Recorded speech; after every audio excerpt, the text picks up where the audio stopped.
Imagine que você está dirigindo por uma estrada tranquila e, de repente, precisa fazer uma ultrapassagem arriscada. Seu coração acelera. Você age quase sem pensar. Agora imagine que alguém te pede para calcular 17 vezes 24. Você para, respira fundo, começa a raciocinar passo a passo. Esses dois momentos revelam algo fundamental sobre como a mente humana funciona. E é exatamente isso que Daniel Kahneman, Prêmio Nobel de Economia, explora no livro Rápido e Devagar, Os Dois Sistemas. Kahneman propõe que temos, essencialmente, dois modos de pensar. O sistema 1 é rápido, automático, intuitivo. Ele opera o tempo todo, sem esforço, no segundo plano da nossa consciência. É ele que reconhece um rosto com raiva, que desvia de um obstáculo no caminho, que completa a frase pão com, sem hesitar. O sistema 2 é lento, deliberado, analítico. Ele entra em cena quando precisamos de atenção concentrada, para resolver um problema matemático, preencher um formulário complicado ou tomar uma decisão importante. O grande problema? O sistema 2 é preguiçoso. Ele consome energia mental. Então, na maior parte do tempo, deixamos o sistema 1 no comando, e isso nos coloca em apuros. Os vieses que nos pregam peças. Kahneman dedica boa parte do livro a mostrar como o sistema 1, por ser rápido e automático, comete erros sistemáticos. Esses erros não são aleatórios, são previsíveis e têm nome. O efeito de ancoragem. Quando você vê um número qualquer antes de tomar uma decisão, esse número influencia sua resposta, mesmo que seja completamente irrelevante. Experimentos mostram que advogados pedem penas mais altas quando um dado de números altos é lançado antes da negociação.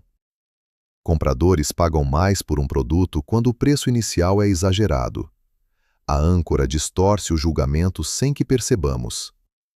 A heurística da disponibilidade. Tendemos a achar que eventos frequentes são aqueles que vêm facilmente à mente.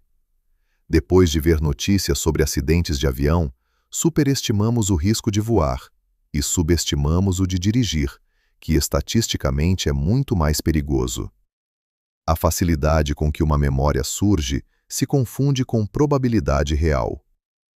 O viés de representatividade. Kahneman apresenta o famoso problema de Linda. Ela é descrita como inteligente, preocupada com justiça social, engajada em causas feministas. Pergunta-se: é mais provável que Linda seja caixa de banco ou caixa de banco e feminista ativa? A maioria responde que a segunda opção é mais provável, o que é logicamente impossível. Uma conjunção nunca pode ser mais provável do que um de seus elementos isolados. Mas o perfil de Linda parece mais compatível com a segunda descrição. E o sistema 1 não faz contas, ele busca coerência. A ilusão de confiança. Um dos capítulos mais perturbadores do livro trata da superconfiança. Kahneman mostra que especialistas, analistas financeiros, médicos, generais, frequentemente superestimam sua própria capacidade de prever o futuro. Estudos acompanharam previsões de especialistas ao longo de décadas e descobriram que a maioria acertava pouco mais do que o acaso. Ainda assim, esses especialistas falavam com grande convicção. E o público os ouvia, porque confiança transmite competência. Kahneman cunha o conceito de WYSIATI, em inglês, What You See is All There Is, ou seja, o que você vê é tudo que existe. O sistema 1 constrói histórias coerentes com as informações disponíveis, ignorando o que não sabe. E quanto mais coerente a história, mais confiante a pessoa se sente, independentemente de quantas informações estão faltando. Perdas doem mais do que ganhos alegram. Junto com seu parceiro de pesquisa, Amos Tversky, Kahneman desenvolveu a teoria do prospecto, o trabalho que lhe rendeu o Nobel. A ideia central é simples, mas poderosa. Perder R$ 100 dói cerca de 2 vezes mais do que ganhar R$ 100 alegra. Isso tem consequências enormes. Explica por que investidores seguram ações em queda. A dor de realizar o prejuízo é maior do que o alívio de parar de perder. Explica por que políticas públicas têm mais chance de sucesso quando são apresentadas como evitar uma perda e não como obter um ganho. Explica por que uma crítica pesa mais do que vários elogios. Somos, por natureza, avessos à perda, e essa aversão nos faz tomar decisões irracionais o tempo todo. 2 eus, o que experimenta e o que lembra. Na parte final do livro, Kahneman apresenta uma distinção que muda como pensamos sobre felicidade. Existe o eu que experimenta, o que vive cada momento, sente prazer e dor em tempo real. E existe o eu que lembra, o que constrói a narrativa da nossa vida, que decide se uma experiência foi boa ou ruim. O problema é que esses 2 eus não concordam. Em um experimento clássico, participantes colocavam a mão em água gelada por 60 segundos, algo desconfortável. Depois, repetiam a experiência por 90 segundos, mas nos últimos 30, a água ficava levemente menos fria. Quando perguntados qual experiência repetiam, a maioria escolhia a mais longa, mesmo tendo sofrido mais no total. Por quê?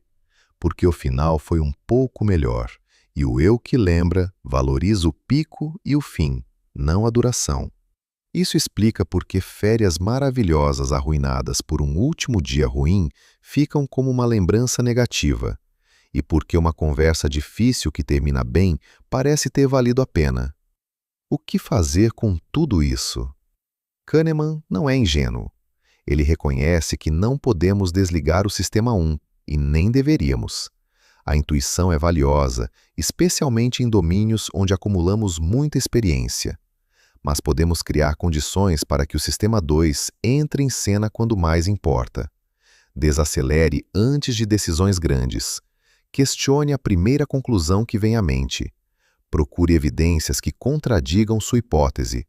Diversifique opiniões antes de fechar um julgamento. E, acima de tudo, adote uma postura de humildade intelectual.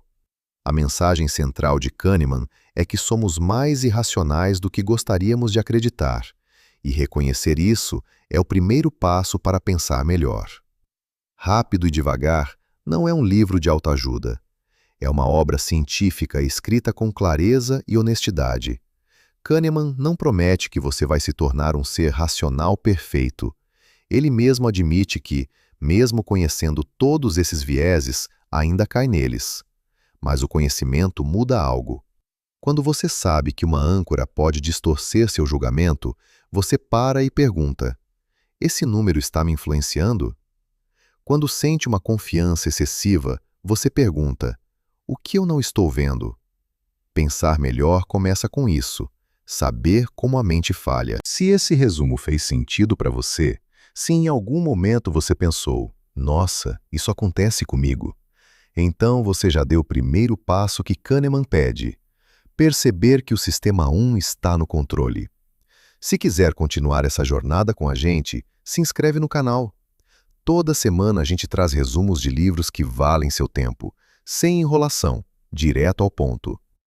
Deixa o like se esse vídeo te ajudou. Isso faz uma diferença enorme para a gente conseguir levar esse conteúdo para mais pessoas. Comenta aqui embaixo, qual viés você acha que mais te afeta no dia a dia? Ancoragem? Disponibilidade? Excesso de confiança? Quero muito ler o que você pensa. E ativa o sininho para não perder nenhum vídeo novo. A gente não posta todo dia, mas quando posta, vale a pena. Até o próximo resumo.